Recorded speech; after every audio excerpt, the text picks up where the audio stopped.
할렐루야. 좋으신 하나님, 이번 한 주간도 우리 성도들과 함께 해 주셨습니다. 그리고 어느덧 6월의 마지막 주일을 우리가 지금 이제 앞두고 있습니다. 어제도 많이 더웠는데 오늘도 무척 더울 것 같고요. 앞으로 계속해서 더워질 것 같은데요.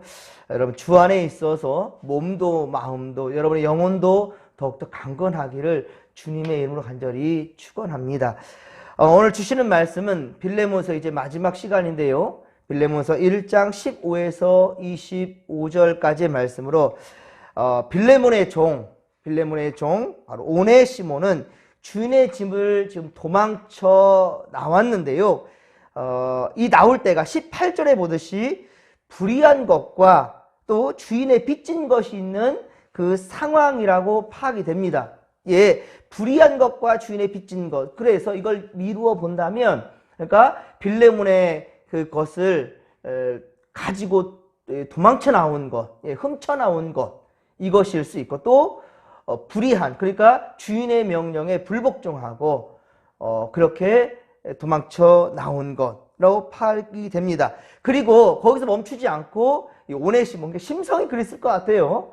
오네시모가 그렇게 도망쳐 나왔으면은 또 자기의 삶대로 살아갔으면 됐을 것을, 그렇게 나왔다가 또 못된 짓을 하다가 지금 바울과 함께 감옥에 갇혀 있는 거예요.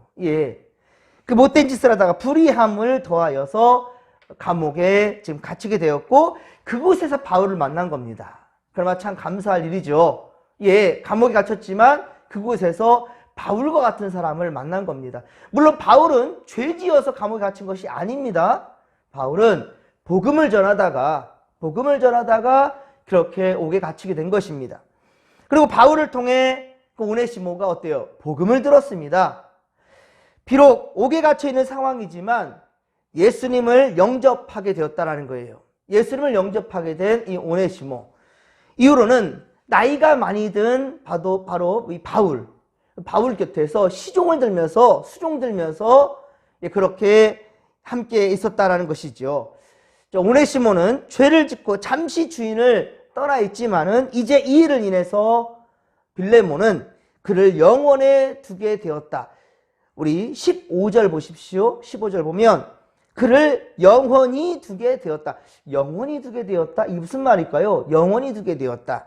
즉 구원받은 성도들은 주 안에서, 그러니까 영원한 가족이라는 거예요. 주 안에서 영원한 가족이 된다라는 것을 뜻하게 됩니다.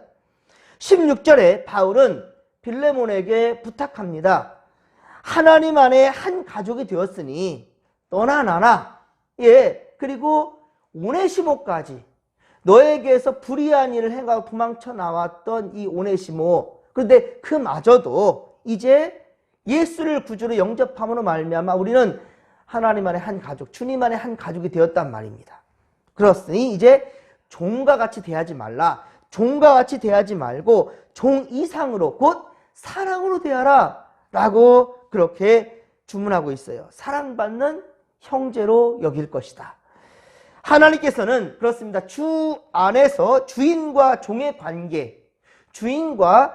관계가 이렇게 사랑하는 형제 관계로 만들어질 수 있다는 겁니다.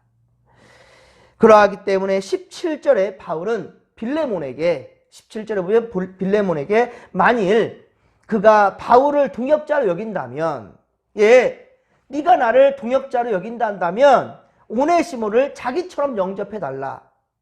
사실 이건 참 어려운 일일 수 있습니다. 그렇죠? 내 종이었고, 그런데 내 것을 훔쳐서 도망갔고, 불의한 일을 행했고, 그랬다가 세상에서도 그 버릇 못 준다고, 또 나쁜 짓을 하다가 감옥에 갇혀있단 말입니다. 그런데 그를 종으로 여기지 말고, 그렇게 그것도 사랑하는 형제로 받아주라는 것도 참 기가 막힐 노릇인데, 바울처럼 영접해달라는 거예요. 바울은 사실 오네시모한테 스승과 같은 존재거든요. 누구든지 이렇게 알아줄 수 있는, 존경하는 그러한 바울이거든요. 근데 바울처럼 그렇게 존대해주고 영접해주라니, 이거 어떻게 받아들일 수 있겠습니까? 그러나 바울은 앞서 8에서 9절 빌레몬서 1장 8에서 9절을 통해서 보았듯이 빌레몬에게 권위적으로 명령하지 않았습니다. 권위적으로 명령하지 않고 사랑으로서 간구하고 있어요. 그저 말로만 사랑이 아닙니다. 그저 말로만 사랑이 아니고 18절에 보십시오. 18절에 바울의 진심이 담겨 있어요. 오늘 보면 18절에는요, 진심이 담겨 있어요. 18절 말씀을 우리 같이 한번 다시 읽겠습니다. 그가 만일 내게 불의를 하였거니와 네가 빚진 것이 있다면 그것을 내 앞으로 계산하라. 아멘. 이 무슨 말이겠습니까?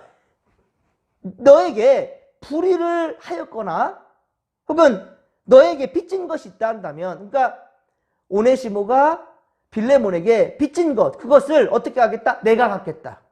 예, 내게 앞으로 계산하라. 내가 갚겠다라는 거예요. 오네시모가 이 빌레몬의 것을 가지고 도망쳐 나왔던, 그리고 또 불의했던 그 모든 것들을 내가 대신 갚겠다라고 얘기를 하는 거죠. 그렇습니다. 바울이 대신 오네시모의 불의의 값과 빚진 것을 다 갚겠다고 말하는 거예요. 그러니 지난날의 잘못은 용서해줘라. 지난날의 잘못은 용서해줘라. 주님의 사랑으로 영접해 달라는 겁니다. 예, 우리가 이 땅에 죄 짓고 살아간 것, 하나님을 불신했던 것, 이 모든 것들을 바로 예수 그리스도는 십자가 위에 세계를 주셨어요. 예, 그래서 우리가 대속 제물이 되었다라고 얘기하죠. 대신해서 속했다. 속이 뭐냐면 값을 치렀다라는 뜻이거든요. 그러니까 우리가 죽어야 될, 우리가 죄를 짊어져야 될 그 값을 예수께서 대신 치러 주셨다라는 거예요. 그게 대속 제물이 되었다라는 것입니다. 마찬가지입니다. 바로 사도 바울은 오네시모의 그 죄값을 자신이 책임지겠다라는 겁니다. 그러니 용서해 달라. 빌레몬에게 그렇게 얘기하는 것입니다. 이것은 어떻습니까? 또한 친필로 이 편지를 쓰고 있다라는 거예요. 친필로. 19절에 보면 친필로 이 편지를 쓰고 있어요. 너무 지금 노쇠한 가운데 많이 힘든 상황인데 근데 친필로 이 편지를 쓰고 있어요. 이것은 헛말이 아니고 진실이며 진심으로 하고 있고, 그가 도장을 찍거나 서명하는 것과 같이 지금 이렇게 서신을 직접 써서 보낸다는 거예요. 그러니 바울은 빌레몬이 자기에게 빚진 것에 대해서는 말하지 않겠다라고 덧붙이고 있어요. 그러니까 지금 빌레몬도 바울에게 빚진 게 있나 봐요. 예. 하지만 이것은 물질적인 것의 빚으로 생각하기보다는요, 사실 바로 바울을 통해서 빌레몬이 바로 예수를 알게 된, 복음을 듣고 그 삶이 변화된 그것으로 우리가 이해할 수가 있어요. 그러니까 네가 나 때문에 예수를 영접하고 새 삶이 되었지 않았느냐, 이것을 빚졌다라고 얘기를 하는 거예요. 이것은 물질적인 것보다 영적인 빚을 뜻하는 것으로 이해할 수 있고요. 그는 바로 사도 바울을 통하여 하나님의 말씀과 은혜를 받은 것이라고 할 수 있겠지요. 오늘 우리가 사도들의 글을 통해서, 성경을 통해서 큰 은혜를 받고 있지 않습니까? 자, 그는 직접 그의 은혜를 체험했을 것이라는 거예요. 그러니까 그것은 결코 물질적 보화와는 비교조차 될 수 없지요. 어찌 생명과 물질을 비교할 수가 있겠습니까? 하나님의 진리의 말씀은 세상의 그 어떤 보화와도 비교할 수가 없는 아주 귀하고 값진 것이지요. 21절 보십시오. 오늘 보면 21절에 보면 바울은 이 빌레몬이 그의 말을 순종할 것이라고 확신하고 있어요. 예. 사실 이런 말 계속 하는 것은 강압적으로 말하지 않았다 할지라도 상당히 부담되는 말이지요. 예. 바울이 얼마나 지혜롭습니까? 유순하게 말하면서 자기 할 말 다 하고 있어요. 그러면서도 예수의 뜻과 정신을 보여주고 있는 것이지요. 너가 내 말에 순종할 줄 내가 알아 라고 말하는 거예요. 확신한다고까지 말하잖아요. 아니, 그뿐이 아니라 바울은 빌레몬이 그의 말보다 더 행할 줄을 안다라고 생각했어요. 이럴 정도의 신뢰라면 뭐 더 바랄 것이 없겠지요. 오늘날 목사와 성도들의 관계는 어떻습니까? 예, 진실한 목사는 어디에 있으며 그리고 순종하는 성도는 어디 있습니까? 말씀을 들을 때에도 항상 내 기준과 판단, 내 생각들로 판단하며 이것은 아멘이고 저거는 노멘이고 라고 생각하는 성도들. 하지만 하나님의 말씀에는 1.1획도 더하거나 뺄 수가 없습니다. 말씀이 선포될 때 오직 아멘할 수 있는 성도들이 될 수 있기를 간절히 빌고 소망합니다. 지금 바로 그렇습니다. 바울이 빌레몬에게 이 서신을 쓰는 것, 이것은 자신의 권위가 아니라 하나님의 권위로 주님 예수 그리스도께서 주신 그 권위로 지금 말하는 거예요. 이때 지금이라면 말씀으로 직접 하기도 하고 영상 편지도 쓸 수 있고 영상으로 설교를, 지금 이 새벽에 나오지 못한 성도들도 이렇게 영상으로 오늘 이 말씀을 듣기도 하지 않습니까? 아무리 멀리 있어도, 아무리 멀리, 해외에 있어도 인터넷에 올리는 설교 말씀은 다 들을 수 있습니다. 하지만 이 시대, 바울 이 시대만 하더라도요, 서신을 쓰면 몇 날 며칠이 걸릴지를 모르는 그런 상황이지 않습니까? 그런데도 간절함으로 바울은 자신의 진심을 담아 이 말씀을 전하고 있고 빌레몬은 이 말씀을 순종할 것이라는 확신을 바울은 가지고 있다는 겁니다. 그렇습니다, 여러분. 또한 끝으로 22절에 보면 바울은 자기를 위해 거처를 준비해 줄 것을 부탁하고 있습니다. 그들의 기도로 그가 그들에게 나아가게 될 것이라는 확신을 또한 바울은 가지고 있어요. 거처를 준비한다는 것은 인간 편에서 할 일이겠지만 바울이 옥에서 나가 골로새 교회로 가고 또 못 가고는 자, 누가 할 일입니까? 이것은 하나님의 권속 안에 있는 것이지요. 바울이 골로새 교회에 이 빌레몬에게 가고 못 가고는 하나님께서 하실 일이죠. 이것은 빌립보서 2장 24절, 빌립보서 2장 24절에서도 나타난 이야기인데요. 나도 속히 가게 될 것을 주 안에서 확신하노라 라고 바울은 얘기했어요. 그러니까 감옥에 갇혀있는, 빌립보서도 옥중서신이죠. 그것도 이제 죽음을 앞두고 쓴 것이 빌립보서인데, 자, 감옥에 갇혀있는 이 바울이 살아서 빌립보 교인들에게 갈 줄 알았어요. 확신했어요. 내가 곧 너희들한테 갈게.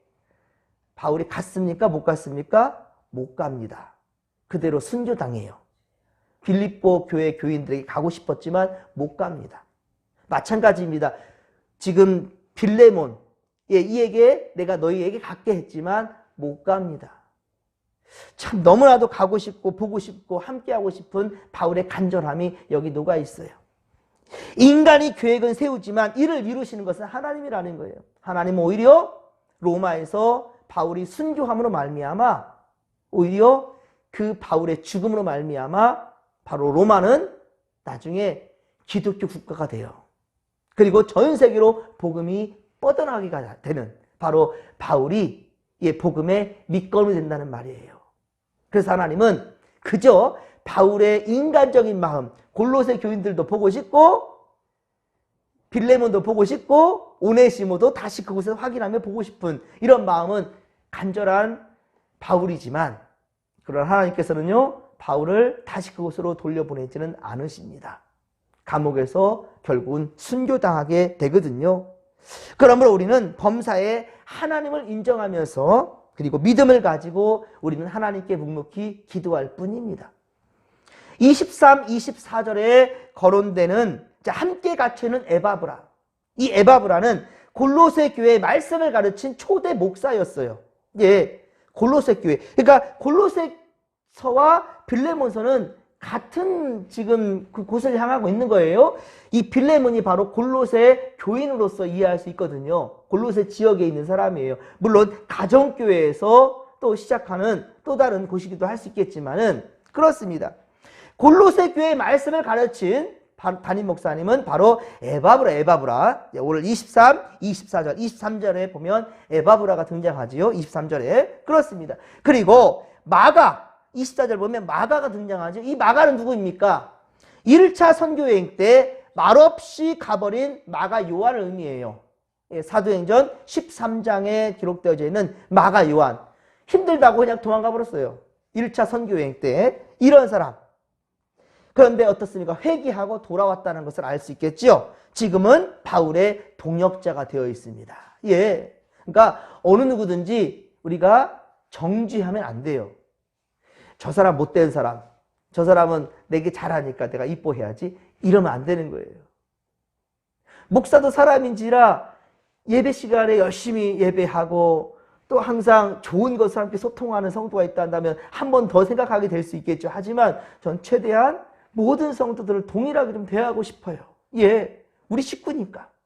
바울도 지금 그것을 지금 말하고 있는 겁니다. 어느 누구라고 오네시모를 용서하라고 하는 게 출발점이거든요. 빌레몬에게 야, 네 종이었지만 하지만 오네시모 용서해줘 라는 게 빌레몬서 쓴 주목적이 될 수 있겠지만은, 그러나 쭉 읽어가다 보면은 과연 예수를 믿는 그리스도인들이 어떻게 용서해야 되느냐라는 것이 이 빌레몬서에 담겨 있어요. 예. 그리고 바로 에바브라, 이 골로새 교회 담임 목사도 얘기하고 있고요. 또한 동역자라고 말하고 있죠. 마가. 그가 예전에는 바울에게 실수도 하고 잘못된 판단도 내렸지만은 지금은 동역자로 있다라고 이렇게 높여주고도 있고요. 그 외에 아리스타고와 데마, 누가도 같은 마음으로 빌레몬에게 문안하고 있다라고 얘기하고 있습니다.